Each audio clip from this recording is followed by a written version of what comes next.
Allô? Allô? Parfait.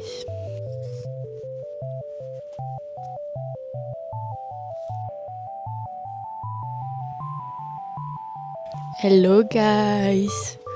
Alors, j'ai pris un peu de retard parce que j'ai fait une semaine ou deux à Paris. Clap. Hello les fans.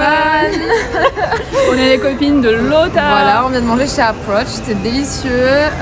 Lota Elle est à montée Paris sur Paname. ouais, pour un petit peu de temps, on fait un petit peu un break des travaux.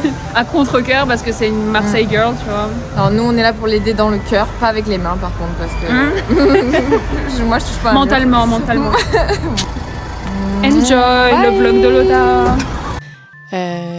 Cette semaine, on va s'occuper de casser les murs de la salle de bain, de gratter l'enduit des colonnes en béton et des poutres en béton de tout mon appartement.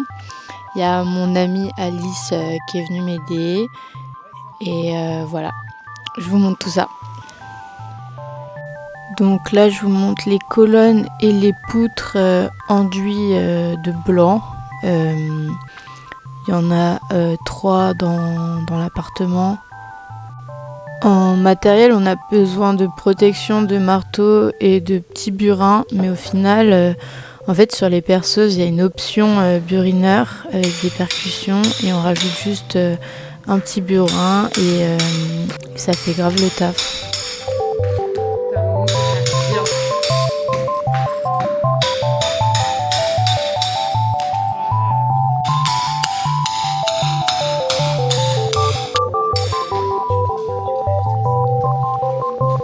Mais non, je fais juste le sol, nos pieds.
On n'a pas tagué.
Je vais vous expliquer l'histoire des colonnes dans l'architecture.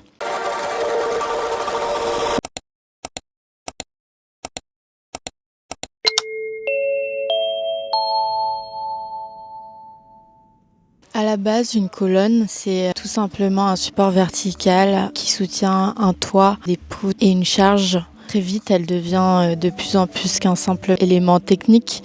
Elle devient un symbole, une expression d'équilibre et d'harmonie. Les premières colonnes sont apparues à l'Égypte antique. Elles imitaient genre la nature, le papyrus, etc.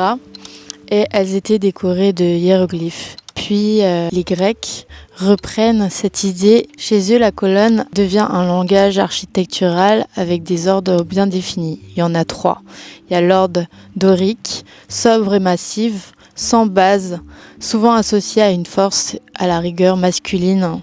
Il y a l'ordre ionique, un peu plus fin, reconnaissable à ses volumes en spirale, souvent associé à la grâce féminine. Et l'ordre corinthien, le plus décoratif avec ses feuilles sculptées. Ce système d'ordre, c'est la première vraie grammaire de l'architecture. Les Romains, eux, reprennent tout ça, mais à une échelle beaucoup plus grande. Ils construisent des temples, des basiliques, des arcs de triomphe et surtout, ils utilisent les colonnes pour montrer leur puissance.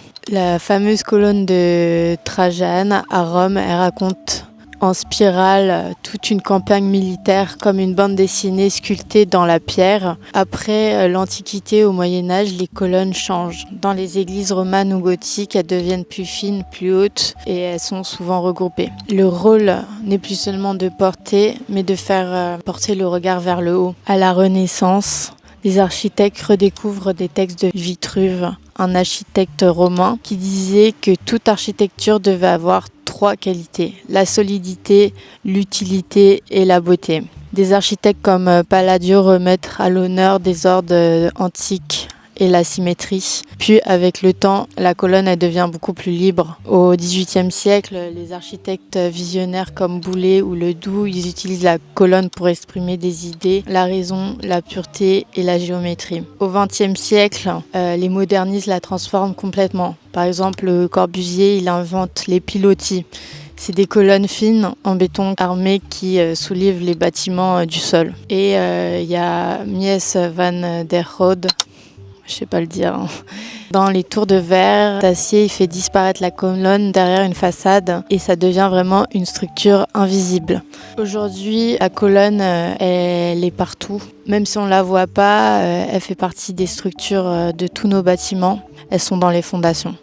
J'ai mon ami Oscar Gillet qui a fait son mémoire de fin d'études sur l'histoire des colonnes, donc vous pouvez aller checker, c'est assez cool. Donc moi, dans mon chantier, je gratte l'enduit pour faire apparaître le béton des colonnes, parce que j'ai de la chance qu'elles soient apparentes. Mais pour moi, peut-être la vraie beauté d'une colonne, c'est qu'elle ne cherche pas forcément à briller, mais plutôt à soutenir. Dans le prochain épisode, je vais essayer de vous montrer comment je fais toute l'électricité dans mon appartement, c'est-à-dire le tableau électrique, remettre tous les disjoncteurs, toutes les prises, tous les interrupteurs, vous montrer les gaines, etc. Vous expliquer un peu les bases pour comprendre comment refaire un tableau électrique. Voilà, ça va être un peu long, mais ça va le faire. Je vous fais des bisous.